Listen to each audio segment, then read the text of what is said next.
हम आज मरने के बाद क्या होगा इसके बारे में बाइबल में से देखेंगे। मरने के बाद क्या होगा, मरने के बाद हमारे जीवन का रहस्य क्या है, हम मरने के बाद कहाँ जाते हैं। हम देखते हैं कि बहुत सारे लोग इस दुनिया में रहते हैं, वो बहुत चिंतित हैं कि हमारे बच्चों को किस प्रकार से हम पढ़ाएं, हमारे बच्चों की किस प्रकार की नौकरी लगाएं, हमारे बच्चों की किस प्रकार से शादी करें, उसके बाद हमारे बच्चों का परिवेश कैसा है, और बच्चों के बारे में सोचते। हम इस दुनिया के बारे में सोचते, लेकिन मरने के बाद हमारा क्या होगा, हमारा जीवन कहाँ जाएगा, हम कैसे रहेंगे, उसके बारे में इस दुनिया के लोग कोई नहीं सोचते। यहाँ सोचते हैं कि हम बहुत दुखी हैं, हमारे पास खाने को अन्न की कमी है, हमारे पास खेत नहीं है, हमारे पास घर नहीं है, और कोई तो बहुत सारे लाचारी से अपनी लाचारी कि वो कितना मेहनत करे, कितना भी काम करने से कुछ नहीं हो रहा है, तो क्यों नहीं अपने आप को आत्महत्या कर लेते। कोई दवा पी के अपने जीवन को नाश करता है, कोई फांसी लगा के, कई प्रकार की अपने जीवन में जो कल्पनाएं आती है, जो विचार आते हैं, उसके द्वारा वो अपने जीवन को नाश करते हैं।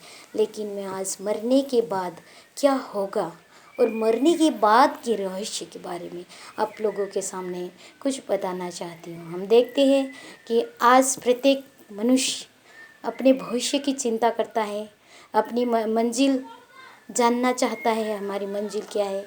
मनुष्य इस आशा में कठिन परिश्रम करता है, मनुष्य इस आशा में कठिन परिश्रम करता है कि शायद कल वह दुखों से छुटकारा पाकर एक सुखद जीवन व्यतीत करेगा। इसलिए वह क्या करता है, कई प्रयत्न करता है, कई परिश्रम करता है कि आज तो हम दुख से जीवन व्यतीत कर रहे हैं, लेकिन कल हमारा जीवन एक अच्छा जीवन हो, कल हम अनेक लोगों में बैठने उठने के लायक हो सके। तो कई तो संसार के सब कष्टों से हार कर अपने आप को निराशा में धकेल देते हैं और अपने आप को नाश कर देते हैं। लेकिन मृत्यु के बाद क्या होगा, उसके रहस्य के बारे में कोई सोचता नहीं। सृष्टिकर्ता परमेश्वर हमें बताते। हम देखते हैं लूका की पुस्तक जिसका 16 अध्याय है, उसका 19 से 21 तक अपन देखेंगे। एक धनी पुरुष था जो सदा बैंजनी वस्त्र और मलमल पहनना करता था और प्रतिदिन धूमधाम व बड़े सुख विलास से रहता था, और लाजर नाम का एक कंगाल व्यक्ति घावों से भरा हुआ उसके फाटक पर छोड़ दिया जाता था। उस धनवान पुरुष की मेज से जो टुकड़े गिरते थे उनसे वह पेट भरने को तरसता था। ऐसा हुआ कि कंगाल पुरुष मर गया और स्वर्गदूत ने आकर उसे इब्राहिम की गोद में पहुंचा दिया। वह धनी पुरुष भी मरा और दफनाया गया। तब अधोलोक में अनंत पीड़ा में पड़े हुए उसने अपनी आंखें उठाई और दूर से इब्राहिम को देखा जिसकी गोद में लाजर था।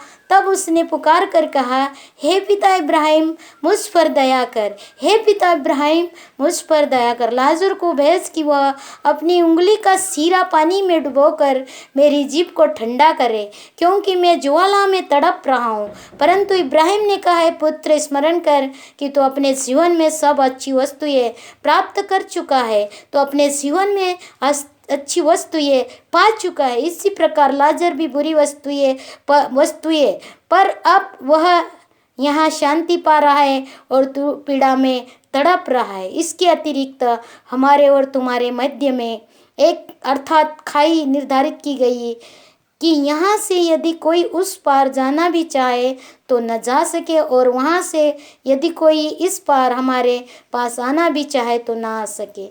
उसने कहा, है पिता, तब मैं तुझसे विनती करता हूँ कि तू उसे मेरे पिता के घर भेज दे, क्योंकि मेरे 5 भाई हैं, कि वह उन्हें चेतावनी दे कि ऐसा न हो कि वे भी इस पीड़ा के स्थान में आए। परंतु इब्राहिम ने कहा, उनके पास मूसा की भविष्यवक्ता की पुस्तकें हैं और नबी है, जब उनकी नहीं सुनते हैं तो तुम्हारी कहाँ सुनेंगे। हालेलुया। हम देखते हैं मृत्यु के पश्चात व्यक्ति या तो लाजर के समान अनंत जीवन अर्थात स्वर्ग में जाता है, या धनवान की तरह धनवान को हम देखते हैं कि धनवान के समान वह अनंत मृत्यु के स्थान में अर्थात नरक में जहाँ न बुझने वाली आग की झील में है। नरक एक भयंकर भयंकर पीड़ादायक स्थान है, जो कभी एक बार जलेगी तो कभी बुझेगी नहीं ऐसी। और मनुष्य की आत्मा अमर है, यदि यह आत्मा कभी न बुझने वाली अग्नि में झोंकी जाएगी तो आत्मा सदा सर्वदा अत्यंत पीड़ा में तड़पती रहेगी, किंतु भस्म न होगी और न अग्नि जलती रहेगी। इसे अनंत मृत्यु और दूसरी मृत्यु भी कहा जाता है। प्रत्येक मनुष्य के लिए एक नरक का दंड नियुक्त है, क्योंकि लिखा है बाइबल में रोमियो 3:23, इसलिए कि सबने पाप किया और परमेश्वर की महिमा से रहित है। क्योंकि वचन में आगे भी लिखा है कि क्योंकि पाप की मजदूरी तो मृत्यु है। पाप के कारण प्रथम मनुष्य आदम का संबंध परमेश्वर से टूट गया, और यही पाप आज ही हम परमेश्वर से दूर किए हुए हैं, और इसका परिणाम अनंत मृत्यु है। प्रत्येक मानव इस मृत्यु के वंश में होकर भयंकर जीवन व्यतीत कर रहा है। मनुष्य अपने 60 या 70 वर्ष के जीवन की चिंता करते हुए जी तोड़ परिश्रम करता, किंतु अफसोस उसे अपने अनंत की चिंता नहीं, जहाँ वह जा रहा है करोड़ों करोड़ों वर्ष न बुझने वाली अग्नि की असहनीय पीड़ा में उसे तड़पना होगा। वहाँ मत्ती 8:12 में लिखा है, वहाँ रोना और दांत पीसना होगा।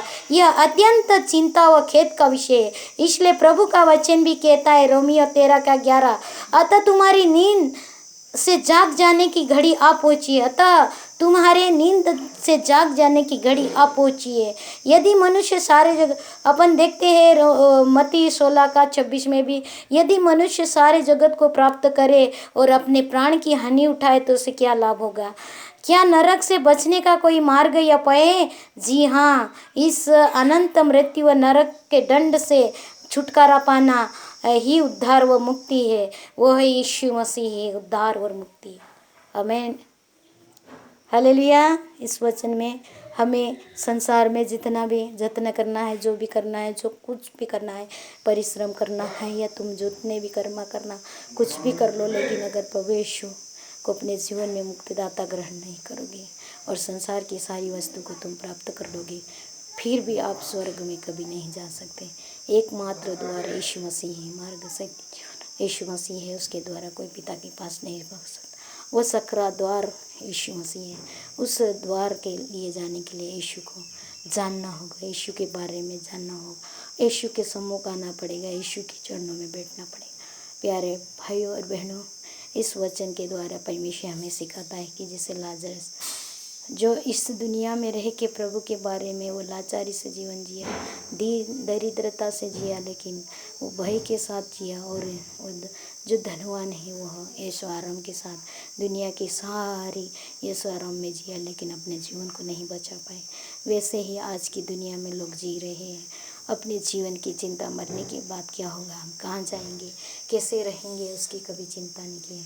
हम देखते हैं कभी एक छोटा बच्चा होगा, उस बच्चों को हम स्कूल भेजते हैं।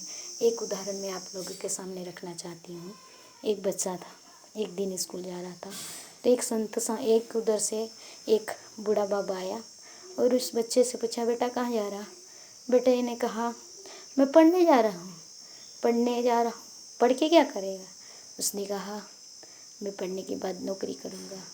नौकरी के क्या करेगा? नौकरी करने के बाद उसने कहा, मैं शादी करूँगा। शादी करके क्या करेगा? बच्चे होंगे, उनको अच्छी शिक्षा दूंगा और उन बच्चों को अच्छे से तालीम दूंगा और आगे बढ़ाऊंगा। उसने कहा नौकरी करा और अच्छा घर वर बनाया और बच्चों को शिक्षा दूंगा, ऐसा उसका विचार था। उस बाबा ने फिर बोला, फिर उसके बाद बोला कि मेरे बच्चे होंगे, उनके मैं दादा बनूंगा, ये करूंगा, वो करूंगा, उनकी देख रेख करूंगा, ऐसा बोला। उसके बाद फिर पूछा, फिर क्या बुढ़ापा आ जाएगा? बुढ़ापा आ जाएगा, उसके बाद मरने के बाद क्या होगा तुम्हें? मरने के बाद तुम कहाँ जाओगे?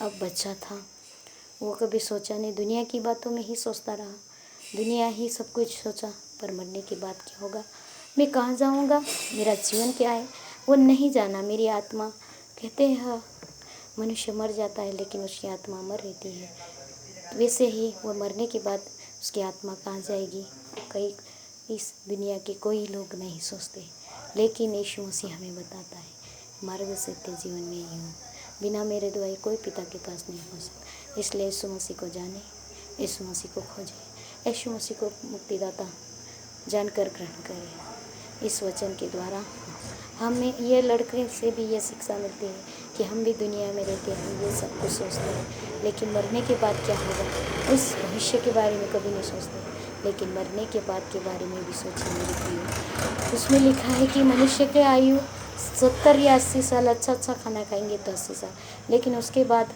जिस मिट्टी से बना उस मिट्टी में मिल जाएगा। उसके बाद वह उसकी आत्मा, जो शरीर तो जिस मिट्टी से मिला उस मिट्टी में चले जाएगा, लेकिन ये शरीर है, ये आत्मा है, वो जाएगी, वो परमेश्वर के चरणों में जाएगी। उस दिन उसका न्याय होगा।